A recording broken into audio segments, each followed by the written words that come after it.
Whispers threaded through the cotton fog morning as the Amtrak night train hissed into the decrepit station of Fernvale, North Carolina, a once thriving mill town now so silent that even the wind tiptoed. 23-year-old Leora Bennett stepped onto the cracked platform, clutching a worn leather satchel and a battered violin case she dared not open. Her late grandmother's last letter, mailed from a hospice in Chicago, had summoned her here with 5 enigmatic words: "Find Zion, follow the song." Fernvale lay cradled between the Blue Ridge's evergreen ribs and an industrial sprawl that had swallowed its music 4 decades earlier. After a mine fire claimed 13 workers, the town elders decreed public music forbidden, branding melody's allure for tragedy. The band metastasized into custom. Instruments were burned, radios confiscated, and a group called the Silencers, gray-robed volunteers led by Elder Thatcher, patrolled streets hunting rogue sounds. Leora, a Juilliard dropout, felt the edict like a gag around her throat.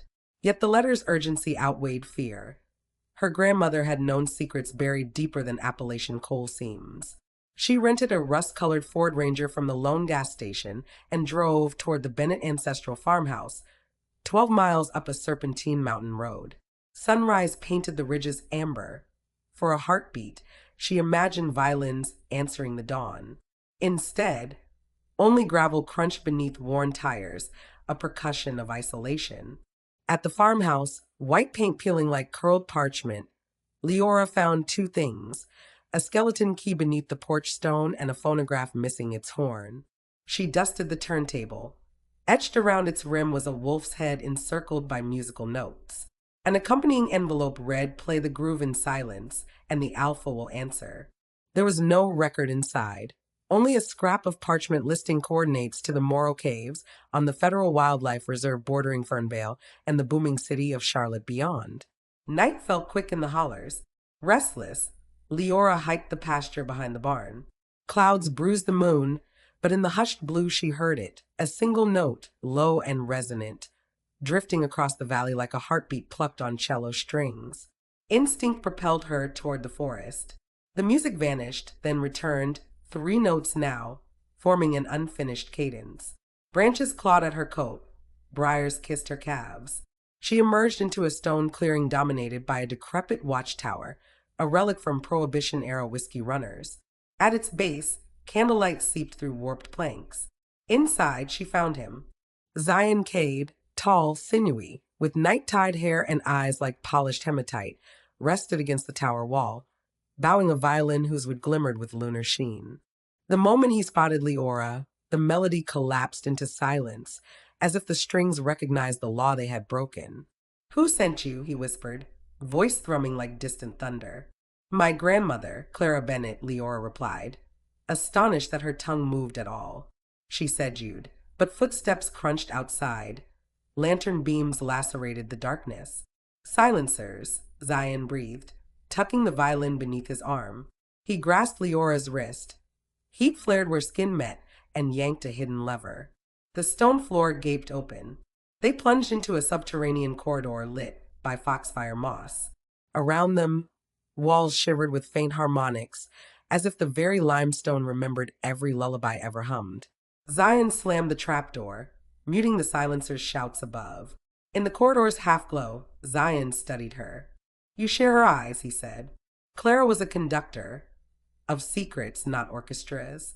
He pressed his palm against a metal gate.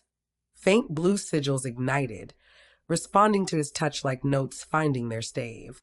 Beyond lay a warren of carved chambers. On every wall, wolves, some mid-howl, others prowling staff lines carved into rock, told a myth older than Fernvale.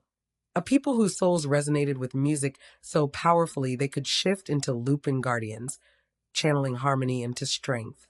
"You're a shifter," Leora murmured. It wasn't a question. Zion's gaze flicked away, half ashamed. "I'm the last alpha of the Crescent Howl Pack, custodians of the forbidden song. Your grandmother was our cantor, the only human allowed to guide us when the elders outlawed melody." His voice fractured. "They silenced her, too, or thought they had. She hid the song in you." Leora's pulse hammered. All her life, music had felt alive beneath her skin. Arpeggios drifting through dreams, chords vibrating along bones. Now she understood. The song wasn't mere art, it was ancient power, banned to prevent another tragedy, coveted by those who feared its potential to rupture control. Zion led her into the resonance hall, a cavern so vast it swallowed their footfalls. Stalactites hung like frozen pipe organs. Beneath them stood a stone dais inscribed with concentric circles mimicking a vinyl record. At its center, a crystal basin filled with shimmering water that rippled though no breeze stirred. This is the echo pool, Zion explained. Play even a fragment of the song here, and truth surfaces, memories, lineages, betrayals. It's how we keep history honest. He withdrew a silver tuning fork from his jacket and struck it against the dais. A clear E-note bloomed, the pool brightening with images of miners whistling underground, of families dancing on porches before the fire, of wolves weaving through moonlit pines in perfect synchrony. But the vision darkened. Elder Thatcher, decades younger, leading silencers to burn instruments, their flames reflected in alpha eyes that glinted sorrow instead of rage. Zion clenched his fist, tuning fork trembling. They thought muting us would prevent fear and grief. Instead, it bred them. He turned to Leora. Your grandmother believed the song, sung by the right voice, could heal both worlds, human and shifter. She said you were that voice. Panic and purpose collided inside Leora. She confessed she hadn't played in public since a Juilliard audition disaster, the critics' words too passionate, too untamed, still carved into her heart. But here, under stone and myth, passion felt like destiny. The moment fractured when thunderous booms echoed above. The silencers had found the trapdoor. Zion retrieved a black steel revolver tucked in his belt, not for bullets, but tranquilizer darts forged with wolfsbane for emergencies. We have minutes.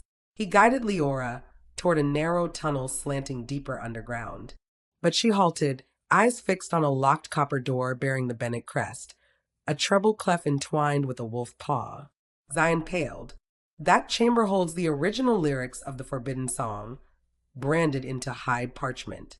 If they seize it, footsteps clattered on the stairwell above, pursued by snarling hounds bred to smell rosin and cedar dust.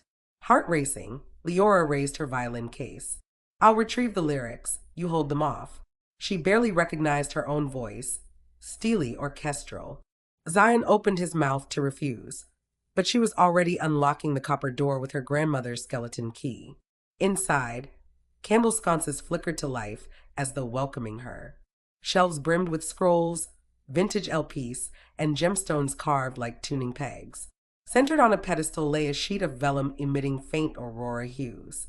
Notes danced across it, rearranging before her eyes, forming staves that pulsed like living veins. Outside, a dart hissed, Zion firing at a charging silencer who toppled, unconscious. But more poured in, armed with sonic disruptors, obsidian rods capable of shattering eardrums with silence itself. Zion shouted, Leora, they have null fields. The song won't resonate through them. She unfurled the vellum. As her fingertips brushed the ink, the notes sang into her bloodstream, aligning with the rhythm of her heart. A guilt-soaked memory surfaced. Her last argument with Grandma Clara, Leora demanding modern success, Clara insisting her gift belonged to something larger. Tears blurred the parchment, but the notes steadied, forgiving. A sonic pulse boomed, stalactites shivered. Zion staggered back, blood trickling from his ear. Silencers advanced, masks hiding zealot eyes. Their leader, Elder Thatcher, stepped forward brandishing a null-field generator that swallowed ambient sound, so totally even breath felt stolen. Thatcher declared, music murdered this town, it will not return. His generator hummed, widening the field. The echo pool dulled to slate, the tuning fork's glow snuffed. Still clutching the vellum, Leora felt the song thrumming inside, but trapped, unable to escape the null field. She watched Zion drop to one knee, palms clamped over ears as silence pressed him like a vice. The silencers raised iron manacles etched with runes that suppressed shifting. Zion's wolf flickered behind his eyes, caged. Desperation sparked ingenuity. Leora remembered Juilliard's silent conducting drills, learning to feel beat patterns without audible cues. What if the song didn't need volume, only resonance? She inhaled, sensed the melody's architecture threading through her marrow. then began to bow the air, her violin still cased. Arms traced arcs, wrists snapped pizzicato, feet tapped in audible tempos. The vellum's notes lifted in phosphorescent strands, coiling around her like auroras. Thatcher's Nullfield hiccuped, silence quavered. He glared, turning the dial. But the more he tightened control, the brighter the strands burned, until they pierced the generator's core. A high-pitched keening, paradoxically born of silence, sliced through the chamber. Glass fissured. Silencers reeled, clutching heads as suppressed frequencies fought for release.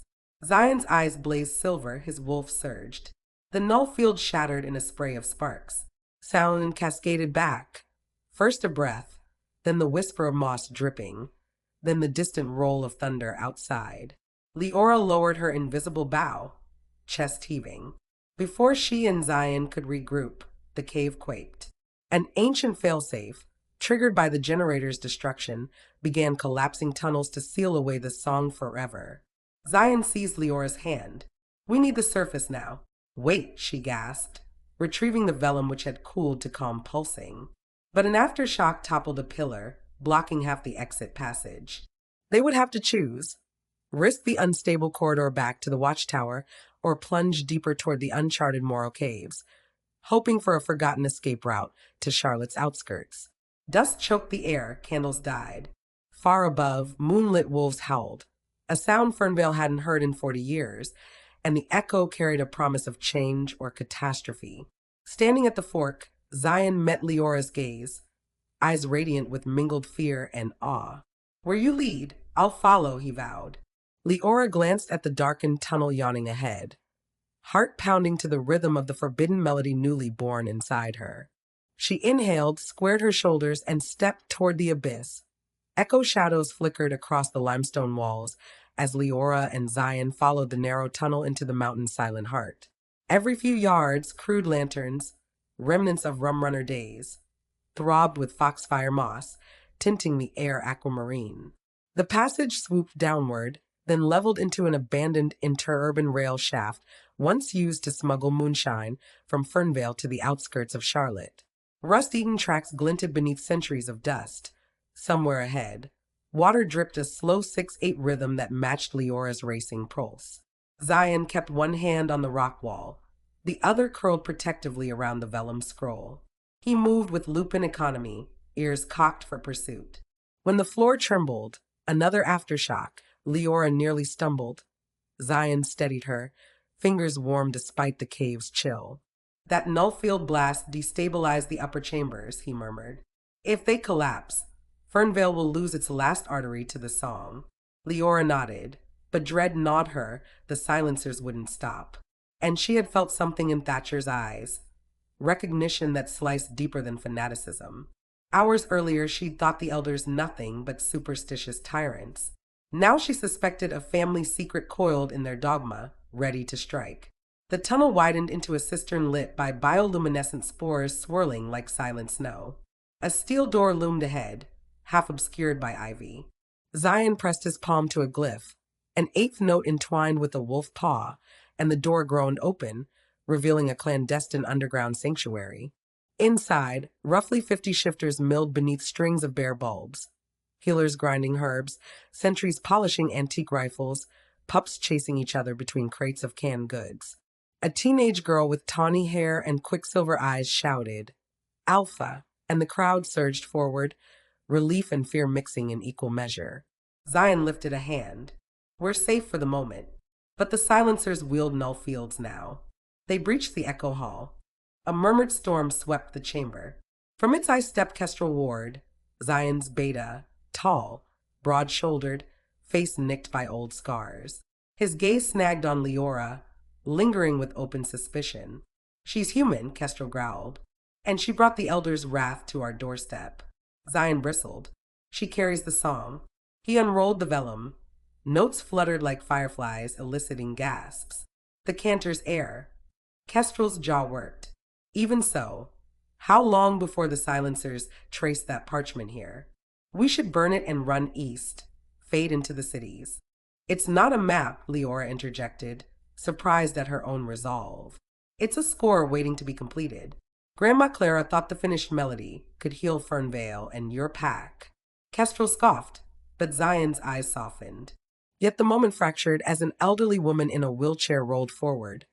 Mara Cade, Zion's mother and former Luna. Silver hair framed a visage equal parts gentleness and iron.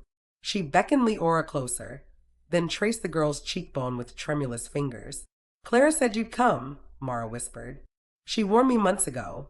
The Bennett girl will carry a broken refrain. Mend it or music itself will die. Emotion snagged in Leora's throat. All my life, I heard melodies no one else could. Now I know why. She glanced at Zion.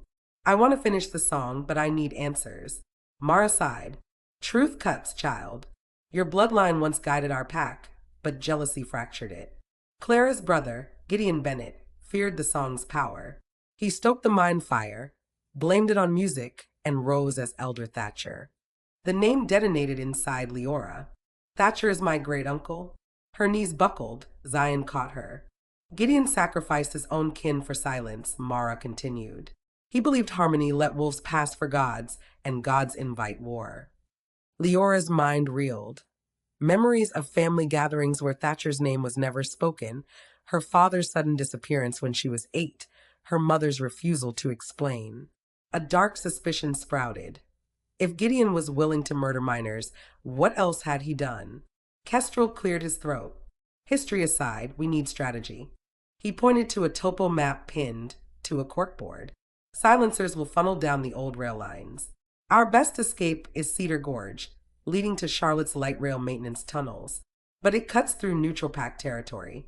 We'll need safe passage codes, and those expire at dawn. Zion nodded.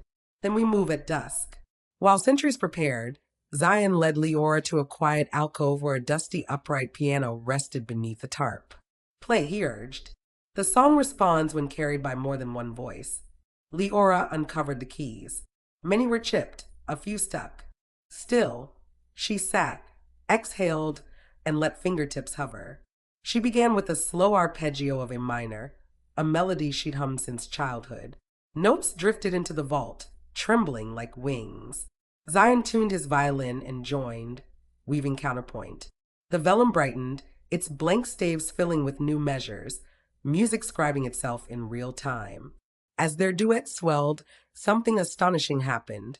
Mara rose from her wheelchair, legs steady for the first time in years. Gasps echoed. Healers rushed forward, but she waved them off, tears shining. The song heals, she whispered, voice breaking.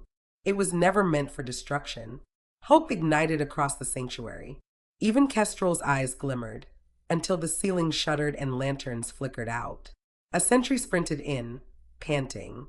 They've breached the ventilation shafts, 20 silencers, maybe more. Chaos erupted. Children herded towards storm drains. Warriors armed tranquilizers and silver blades. Kestrel barked orders, but Zion's gaze snapped to the vellum. Its glow dimmed, then sputtered. I'll secure the scroll, Zion said. He grabbed a waterproof tube from a supply crate, slid the parchment inside, and slung it across his back. Leora, stay with my mother. No, she argued, pulling bow and violin from the piano side compartment. I'm with you. They exchanged a charged glance, equal parts fear and promise, before racing toward the main cavern.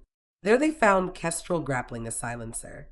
Wolfsbane grenades thudded against stone, releasing yellow mist. Several shifters convulsed, muscles locking.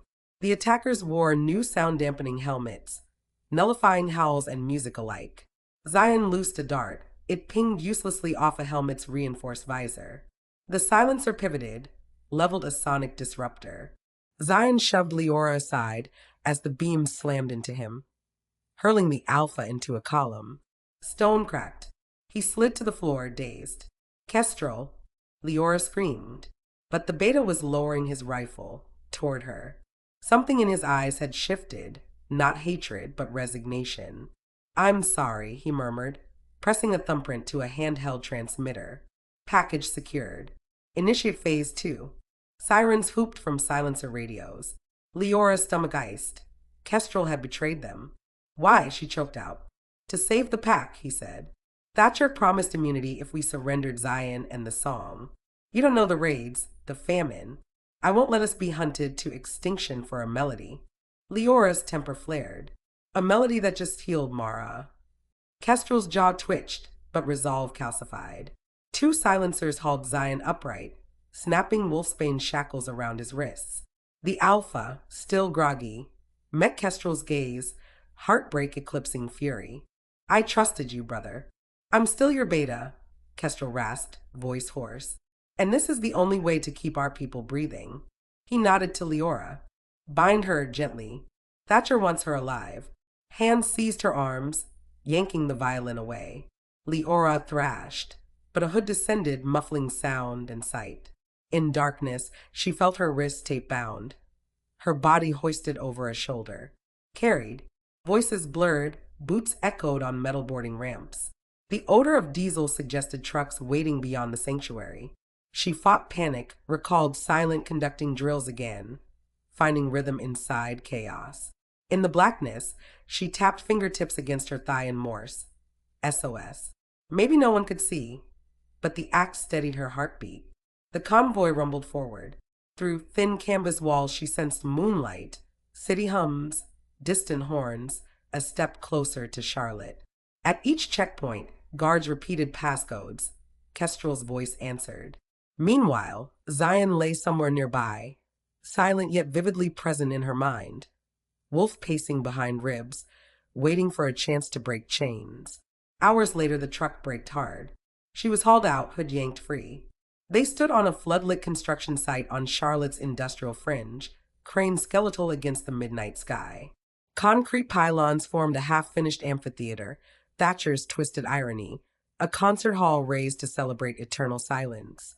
Elder Thatcher emerged from the shadows, null-field generator slung like a talisman. Lines etched his gaunt face, but eyes burned with triumphant fire. He approached Leora first, gloved fingers lifting her chin. Niece, he said, savoring the word. You look so like Clara, except wiser. You came to me voluntarily. She spat at his boots. You murdered miners, shattered families, crippled Mara. I saved lives, Thatcher snapped. Music is wildfire. Control it or perish. Tonight, I extinguish the last spark. He motioned. Guard shoved Zion to his knees beside an iron music stand welded atop a dais. They secured him with silver filament cables that hissed against his skin. Thatcher gestured to Kestrel. Reluctantly, the beta produced the waterproof tube. Open it, Thatcher ordered. Hands trembling, Kestrel unscrewed the cap. The vellum slid out, humming faintly. Its notes rearranged again. Pleas for survival encoded in melody. Thatcher sneered, raised a torch. One spark to end all. Wait, Leora shouted, mind racing. If you burn it, you'll never control the song. Only unleash chaos you can't predict. I predict peace, he said, but his gaze flickered, doubt or greed. She gambled. I know the missing verse. Grandma taught me when I was 5. Without it, the song is incomplete, just dissonance. Let me sing it once. If it proves destructive, burn it. If it heals, you release Zion and the pack. Thatcher's jaw clenched. Kestrel breathed. Elder, if she speaks truth. Silence, Thatcher hissed, but calculation churned. Power tempted him. Control was his drug. He signaled the guards to lower their disruptors but keep guns trained. Leora exhaled, heartsick yet resolute. She needed an instrument. Her violin lay trampled somewhere. Then she remembered the rails. Steel bars vibrate when struck. She scanned the site, citing an abandoned sledgehammer. Before anyone could stop her, she seized it, tapped the head against a girder. F-sharp rang, pure and metallic. Again, C-sharp. She found a pentatonic scale inside the skeletal amphitheater. Thatcher watched, fascinated despite himself. Leora closed her eyes, hummed a low drone, then began tapping rhythmic patterns, each strike echoing through concrete hollows until the entire construction skeleton resonated like a colossal tuning fork. Zion lifted his head, silver eyes igniting. Even bound, his chest vibrated, wolf hearing soaking in overtones. The vellum unfurled on the stand, notes exploding into aurora ribbons that lace girders overhead. Wind rose, swirling dust into spirals. Charlotte's skyline lights flickered, as if drawn to the frequency. For a fleeting heartbeat, every heart, human, wolf, hesitant, beta, beat in synchrony. And then the ribbons recoiled, lancing toward Thatcher's null field generator. Metal screeched. The device overloaded, detonating in a sphere of inverted sound. A vacuum of silence so sudden it cracked surrounding windows. Guard helmet shattered. Men collapsed, clutching ears. In the chaos, Kestrel lunged to shield Zion from debris. Cables snapped loose. Zion surged up, eyes molten silver, wolf and man entwined.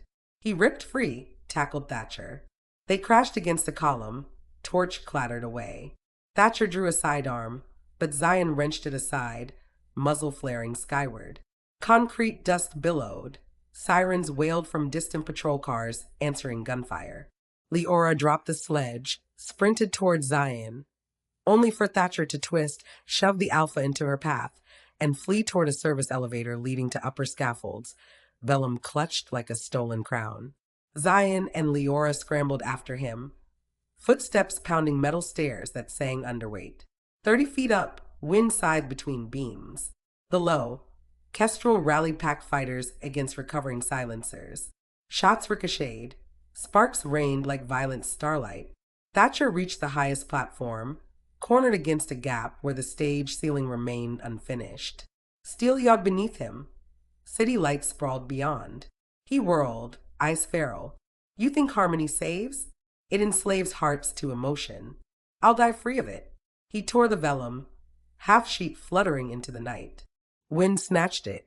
Yet instead of plummeting, it spiraled upward, luminous, stitching itself whole again as ribbons rewove midair. The song refused to be broken. Give up, Zion urged, voice raw. It's bigger than us. I am Fernvale.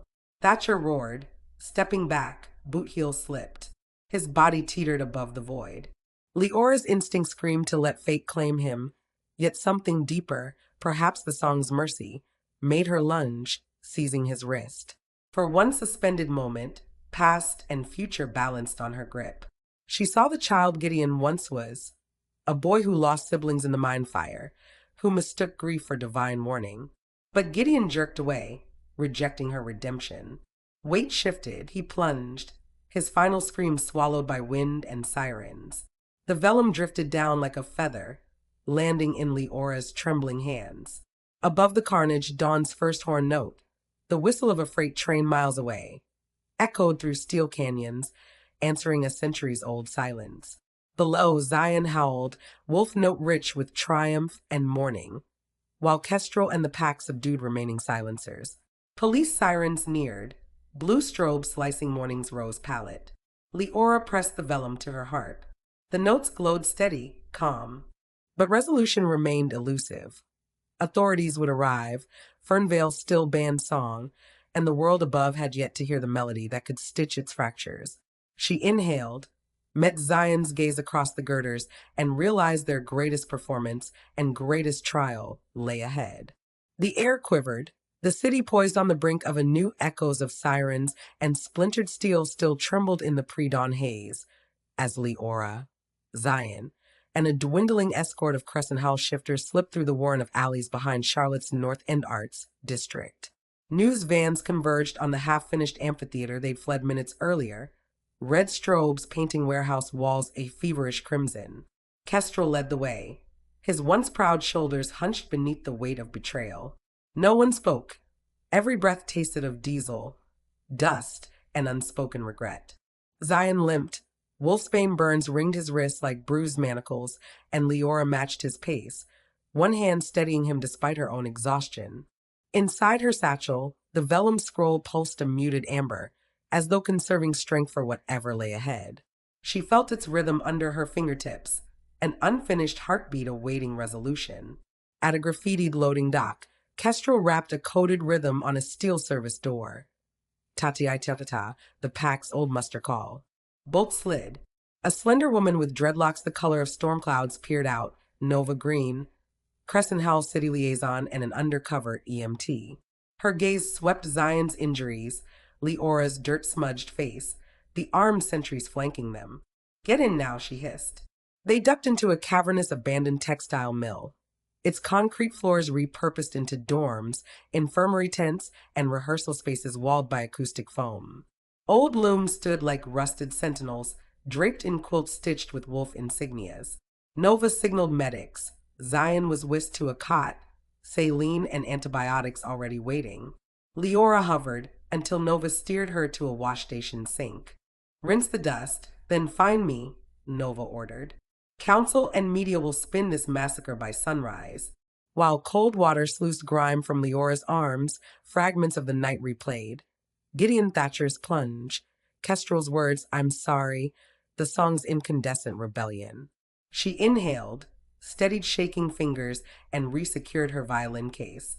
When she emerged, Nova, Kestrel, and Mara Cade, now walking with a cane, convened around a light board strewn with city schematics.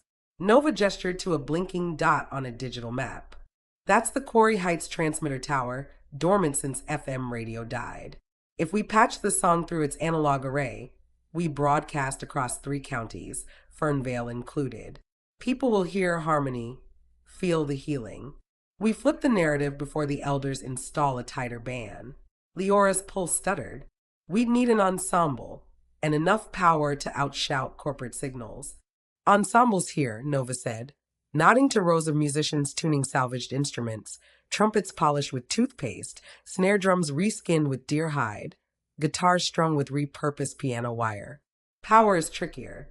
City owns the grid, and the grid is bankrolled by Slate Rock Energy, same conglomerate funding the silencers. They'll cut juice the second we spike transmission. Kestrel stepped forward, shame flickering behind his eyes. I can keep the grid alive, 10 minutes, maybe. I still have an access code from before.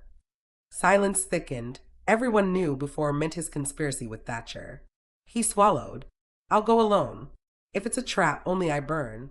Mara laid a hand on his arm. We forgive when atonement walks beside us, child. But you don't walk this road alone. Zion appeared, for taped to forearm, determination outshining pain. All of us answer for tonight. The song binds or breaks us together. A hush followed. The breath-held moment before downbeat, then the mill erupted into purpose. Engineers soldering amp cables, pups ferrying sheet music, healers packing medkits. Leora sat at a rickety card table, unfurled the vellum, and watched notes reshuffle into fresh voicings, a bridge section, luminous and daring. Her grandmother's handwriting materialized between staves. Trust the discord, it leads to resolution. Across from her, Zion set his repaired violin on a stand. Thatcher died, clinging to silence. Let's live proving him wrong. He offered a tentative smile. Leora returned it, warmth flickering despite fatigue. They rehearsed until solar flares ribboned the warehouse skylights. Each run-through stitched their instruments tighter to their pulse. When Nova sounded final call, crescendo energy crackled like static in wool. At dusk, a convoy of repurposed food trucks rolled toward Quarry Heights. Kestrel split off on a scrambler bike, racing for the municipal substation.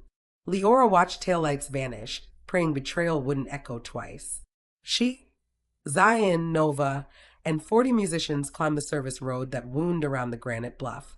Cicadas droned, merging with distant freeway hum, a dissonant overture begging for harmony. The transmitter tower loomed, a rust-flecked obelisk crowned with dish panels. Power feeds crackled alive, Kestrel's doing. Inside its operations shack, analog consoles waited like sleeping giants.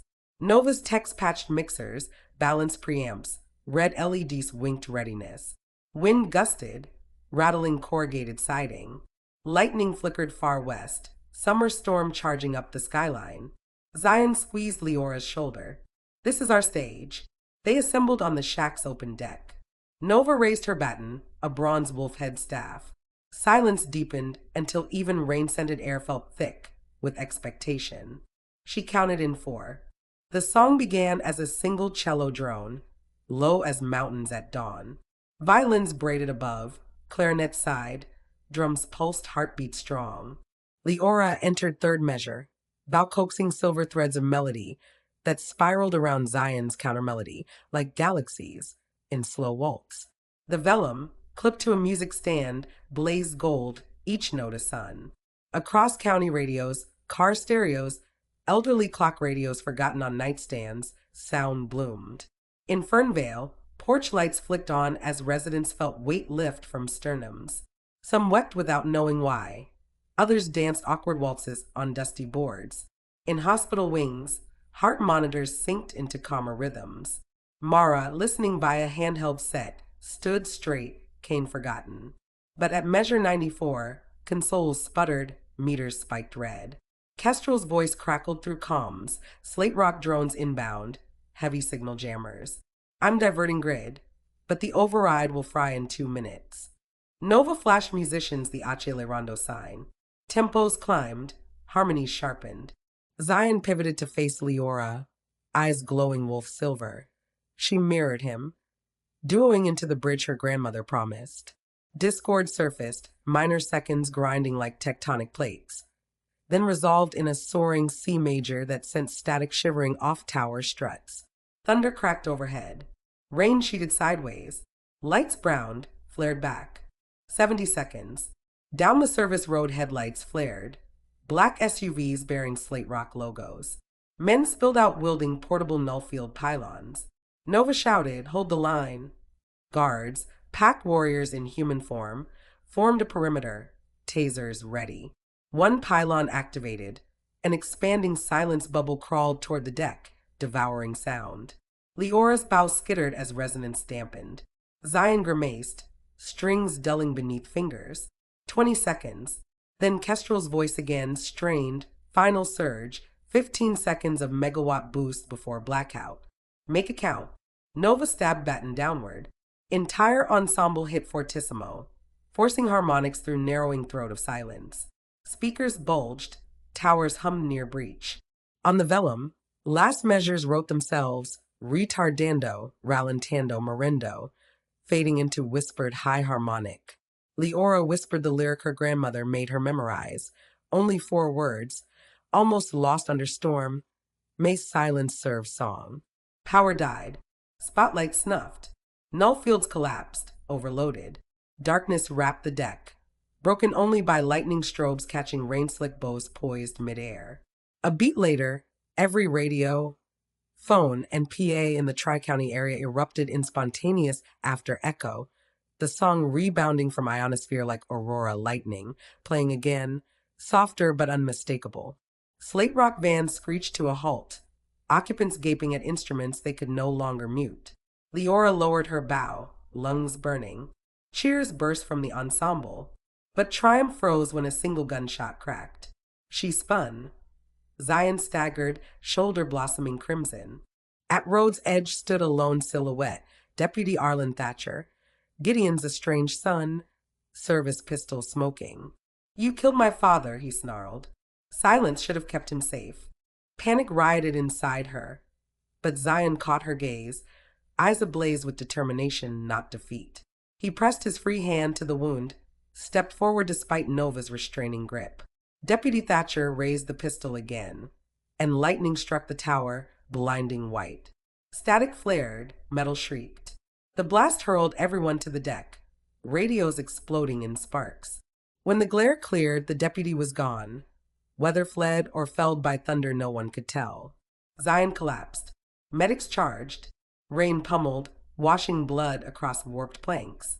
Leora knelt, tearing fabric to stanch the wound, heart pounding the song's rhythm. Zion's fingers closed around hers, faint smile ghosted his lips. "The melody reached them," he whispered. She nodded, tears mixing with rain. Sirens, police, fire, ambulance wailed through valley, converging. Nova crouched beside them, urgent. Media caught the broadcast. Public is calling it the miracle wave. Slate Rock stock is tanking, but law's inbound, and they'll blame us for tower damage and Gideon's death. Leora inhaled, sorrow ceding to clarity. This isn't the finale, just intermission. She glanced at the vellum, now blank, gold ink faded into simple parchment. The song, completed, had relinquished its magic. Its power lived elsewhere now, in everyone who heard it. Rain hammered, storm winds roared, paramedics shouted triage codes. And Leora realized the fight for harmony had leaped beyond wolves and bands, into courts, cameras, and hearts. She rose, violin clutched tight, lightning flashing behind her like stage lights at curtain call. The next movement demanded courage as fierce as any melody and would begin on the city's trembling edge. Frequencies quivered through Charlotte's storm-washed streets as the miracle wave became a wildfire of rumor and footage. By sunrise, local stations looped shaky cell phone clips of lightning licking the transmitter, Zion crumpling, and Leora's silhouette framed like a saint in surge-light. City Hall buzzed. Slate Rock's crisis team spammed press releases branding Crescent Howl a para-terrorist cult. Yet coffee shop speakers still replayed the phantom refrain the tower had spat back into space, proof that something stranger than terrorism had sung. In a decommissioned music conservatory off Trade Street, Nova's crew erected makeshift wards, tripwire bells, hacked municipal cameras, sent mass powders to shield the wounded. Sun speared fractured stained glass windows, painting dusty aisles in shards of rose and cobalt. Zion lay on a velvet piano bench turned gurney, shoulder stitched, pulse strong but feverish from wolfsbane splinters too deep to extract. Leora kept vigil, bowing gentle scales on an upright to lull his pain. Each note set dusty chandeliers trembling like sympathetic hearts. Kestrel returned at noon, helmet tucked beneath arm. His grid sabotage had bought the broadcast, but police trackers now pinged his stolen credentials. He knelt before Zion, voice gravel. Alpha, I breached our oath. Give the word, and I'll face exile. Zion's eyes opened, wolf silver dulled, yet steady. Exile will mend the pack. Redemption will. He clasped Kestrel's forearm. Stand with us or fall beside Thatcher's silence. Kestrel's throat bobbed, loyalty reignited. News crackled from a battered radio. Breaking, Slate Rock Energy petitions federal court for emergency injunction against unknown broadcast saboteurs. CEO Morgan Ridge to speak at 3 p.m. Nova slapped schematics onto a practice room chalkboard. Substation routings, courthouse blueprints, social media heat maps glowing crescent howl green. Slate Rock spinning terrorism, she said. They'll bury us under injunctions, then raid with Homeland Security. Leora rose, violin still in hand. Then we flip their narrative first, show the world the song heals. We need undeniable proof. A voice from the doorway answered, start with me. A man stepped into kaleidoscope light. Daniel Bennett, Leora's estranged father, hair silvered, Armani coat rain spotted. 2 private security guards flanked him, guns holstered, but eyes hard. Leora's chest tightened. I haven't seen you in 10 years. Daniel removed rain-speckled glasses, gaze gentle yet haunted. I stayed away to keep you safe. Your great-uncle made sure of that. He scanned Zion, Nova, Kestrel. I'm Slate Rock's general counsel. If Morgan wins the injunction, federal agents will label shifter genetics a bioweapon by dawn. Shock rippled. Nova bristled. Why help us? Daniel sighed. Because the song healed a miner's widow this morning, my sister-in-law. Cancer pain gone. Her video's trending. Morgan ordered it scrubbed. When I balked, he threatened to leak sealed records framing Clara Bennett for the mine fire. Records Gideon forged. His voice cracked. I won't let Clara's name rot twice. He slid a flash drive across the piano lid. Forensic audits, payoffs, Thatcher's confessional memos. Everything proving Slate Rock bankrolled silencing and sabotage. Get this public and no court blocks your melody. Zion tried to sit. Pain buckled him. Leora steadied him, eyes never leaving her father. You'll be indicted. Daniel nodded. Truth carries cost. An explosion rocked distant glass, SUV ablaze 2 blocks south. Nova sentries radioed. Slate Rock tactical teams deploying null-field pylons and tear gas drones. Morgan Ridge had skipped court. He'd brought a private army instead. Kestrel snapped into command. We evacuate underground. Old storm tunnels lead to the Riverlight Ferry. While we move, we leak the drive. Nova hurled her laptop bag to Leora. Broadcast a live stream. Show your face. Play 5 bars. Networks will piggyback before Ridge's jammers blanket the grid. Zion grabbed his violin, ignoring blood seeping through bandage. I play too. No, Leora's voice rang like tempered brass. You barely stand. I need you at the ferry. If the pack loses its alpha, the song fractures. Their eyes locked, pain, pride, reluctant trust. Then Zion acquiesced, pressing a kiss to her bowed knuckles. Come back with the final cadence. Sirens wailed closer. Packed families filed into tunnels with medics, children clutching sheet music dolls. Kestrel led flanking scouts. Daniel remained by Leora's side, security detail dismissed. He traded his tailored coat for a spare leather jacket, anonymity over pedigree. They sprinted through rain-slick alleys to a shuttered record store whose basement stairs plunged into city fiber optic conduits. Nullfield drones buzzed overhead, their silence bubbles devouring thunder. Inside a maintenance hub glowing server blue, Nova's text jacked the flash drive into an open port patch to every public access livestream service left on the net. Upload countdown began, 3%, 7%. Outside, boots thundered, drones descended, pylons sparking static webs. Tarp-cloaked mercs in slate rock black swung battering rams at steel shutters. 11%. Leora tuned her violin, bow trembling. Daniel positioned a webcam rig on a cable spool. 20 rapid thuds, door hinges buckling. Daniel hit stream, red light flared. He mouthed now. Leora breathed in, summoned the song's bridge, discord resolving into hope, and played.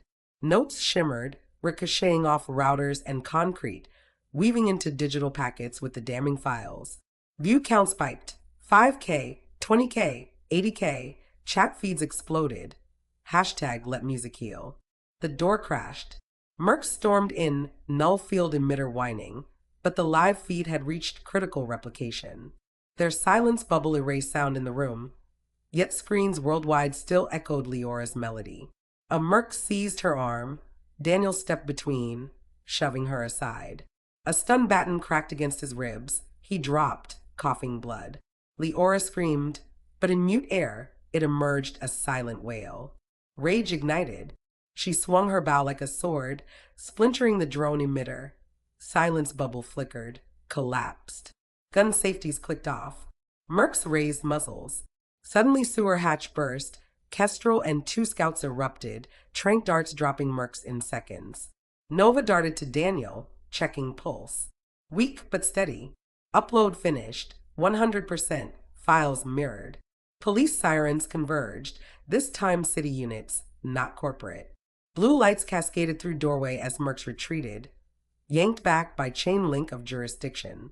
A SWAT sergeant yelled, "Hands up," then recognized the wolf's brass medallion stamped with county search and rescue credentials Nova had quietly maintained. Jurisdiction muddied. Arrest orders stalled. Slate Rock's cease and desist rang hollow in the face of public records leaks already trending global. But victory curdled when a breathless scout relayed. The ferry's compromised. Arlen Thatcher hijacked it with hostages, demands Leora in exchange.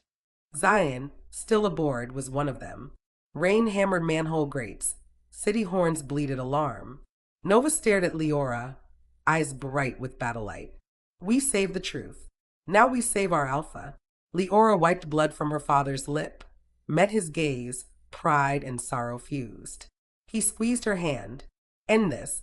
She stood, violin slung over shoulder like a warrior's blade. Kestrel at her flank, police sirens a dissonant chorus behind. Thunder rolled east where the river glinted under lightning. The stage set for final movement. She inhaled, heart aligning to the song's pulse, and stepped into the tempest, seeking the hostage ferry silhouetted against the fractured dawn. Currents swirled across the Catawba River as storm runoff tugged the commandeered sightseeing ferry in restless tugs and jolts. Flood lamps from police launches sliced the pre-dawn murk, refracting off rain like shattered prisms. On the ferry's upper deck, Deputy Arlen Thatcher paced behind a barricade of tied-down patio chairs, his pistol glittering wet.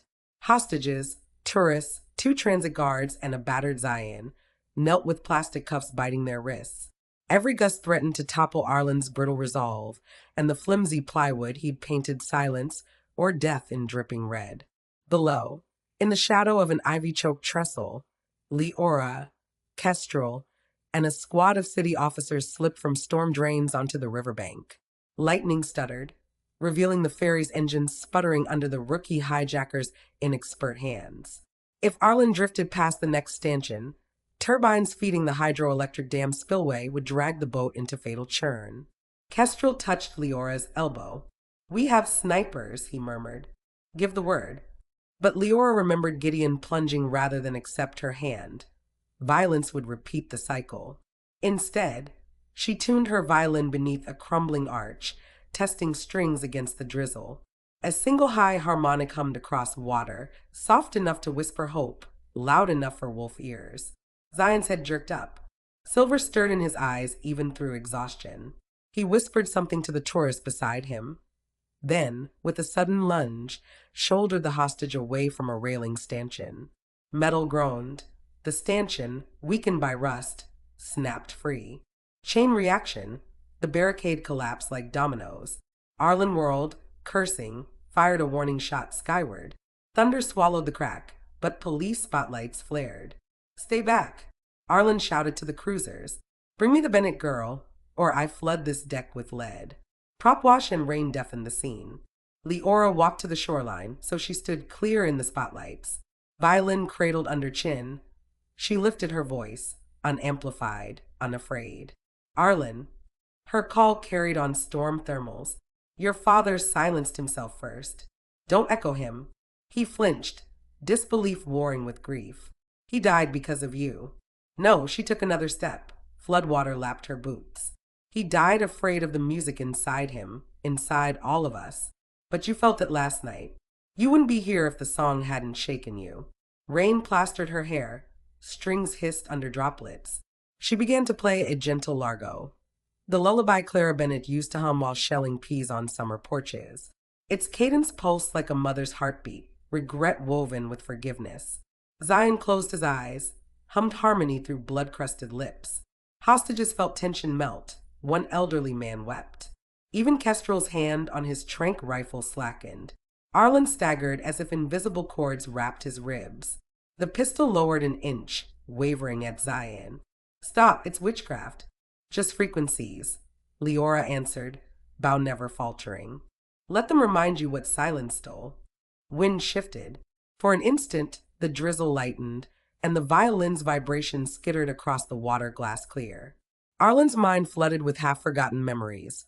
His mother singing before migraines forced hush, his own fingers tapping drum beats on cafeteria tables until teachers confiscated pencils.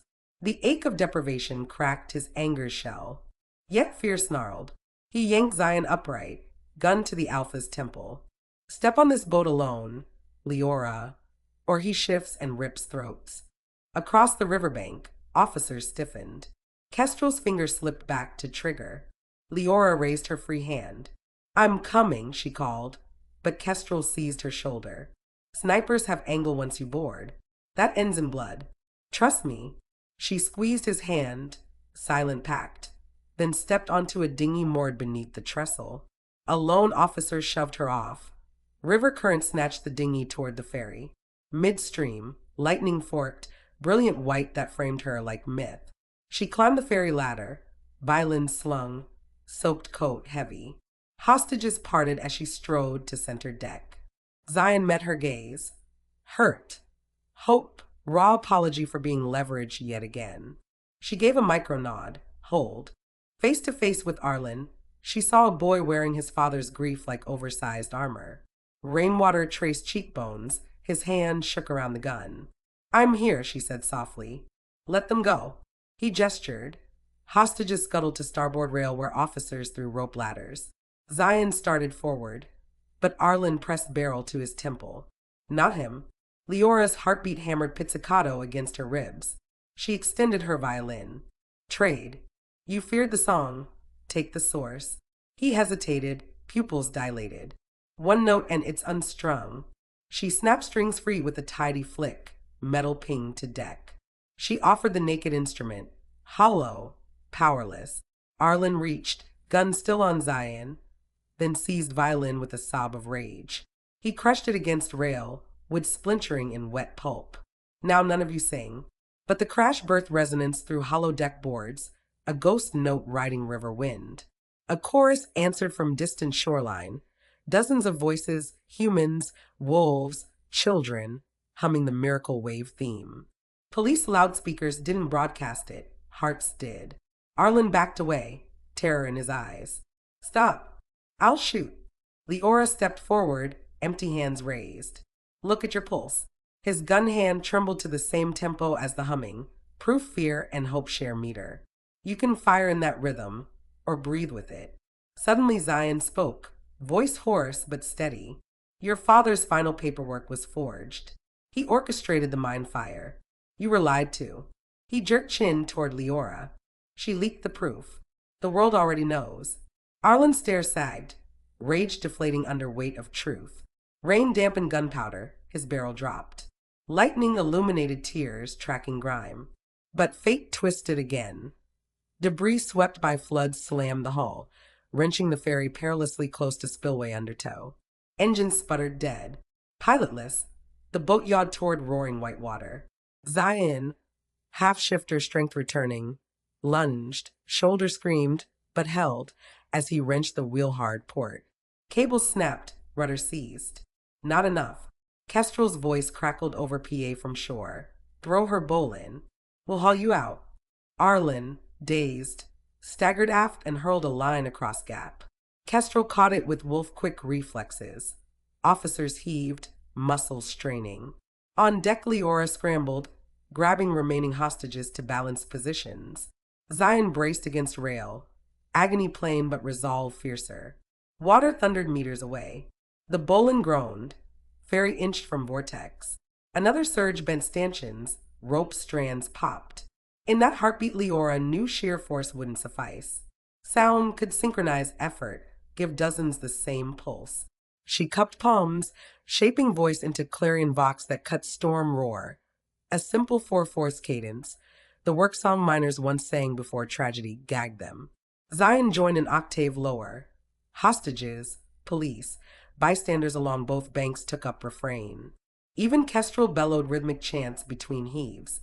Unified pulse snapped the Bolin taut. Ferry lurched sideways, clear of spillway suction, and glided into calm eddy near shore. Applause erupted. Sirens hooped celebratory arcs. Leora collapsed to knees, soaked, spent, yet elation cascaded as Zion knelt beside her, forehead to hers. Arlen slumped, gun forgotten, shock thawing into tentative awe at chorus echoing across river. Hours later, in Fernvale's Revival Hall auditorium, once a church, now hastily converted meeting space. Town elders, city officials, press, and hundreds of citizens gathered. Viral footage of the ferry rescue looped on projectors. Daniel Bennett, bruised but determined, presented documents proving Slate Rock's collusion, Gideon Thatcher's crimes, and genetic research exonerating shifters from bioweapon slander. Elder Board rescinded the music ban by unanimous vote. An act sealed when Mara Cade entered on steady legs, cane optional, and sang the first legal hymn heard in 40 years. Tears glistened even in cynics' eyes. Media microphones converged on Leora and Zion at center stage. Kestrel stood sentinel. Arlen, released into his own recognizance, hovered beside police chief, volunteering to testify against Slate Rock mercs. A reporter shouted, "Miss Bennett, what's next for the song?" Leora exchanged a smile with Zion. "Music belongs to everyone. We'll archive the score online under Creative Commons," she declared, "and establish a conservatory here for humans and shifters to prove harmony isn't myth." Thunderous applause. Zion squeezed her hand. "Alpha and Cantor," he whispered. She corrected gently, eyes shining, partners. "The titles are chords. We choose the progression." As evening sun splashed gold through stained windows, choir and pack musicians launched into a jubilant arrangement, the song's finale morphing into jubilee. Children who'd never heard live instruments danced in aisle shadows shaped like flying wolves. High in balcony, Daniel watched with tear-bright pride while medical staff wrapped his ribs. Nova streamed the performance worldwide. View count shattered records. Shares soared. Hashtag Let Music Heal trended atop every platform. Outside, cicadas hummed counterpoint. The Blue Ridge ridges echoed distant howls, musical, not menacing, rolling across valleys like ancient promises reborn. Leora closed eyes, absorbing vibrato of wood, brass, lungs, river, and mountain rumble. In that convergence, she sensed Clara's embrace and Gideon's soul finally released from Static's prison. She opened her eyes to Zion's, silver flecked with sunrise hues, and exhaled a breath that felt like forever. Around them, Fernvale streets, once gagged, teemed with street corner sacks, porch fiddles, and laughter strung bright between row houses. Music had not returned, it had always waited, and the final cadence settled into seamless harmony.